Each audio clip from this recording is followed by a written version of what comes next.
রবিবার মানেই বাঙালিদের কাছে ভুরিভোজ, অর্থাৎ বহু ধরনের রান্না না থাকলেও কিছু একটা স্পেশাল তো থাকবে, যাতে করে রবিবারটা তারা জমিয়ে খেতে পারে। তো আমিও যেহেতু বাঙালি, আমি বা বাদ যাই কেন।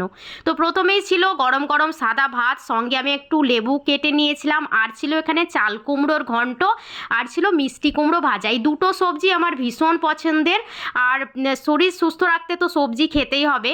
আর যে স্পেশাল জিনিসটা রবিবারের দুপুরটাকে জমিয়ে দিয়েছিল সেটা হলো এই পাতলা করে আলু দিয়ে খাসির মাংসের ঝোল, যেটা খুব টেস্টি হয়েছিল খেতে। তবে আমাকে যদি জিজ্ঞেস করা হয় যে খাসির মাংসের পাতলা ঝোল নাকি কষা, তাহলে আমি তো বলবো কষা।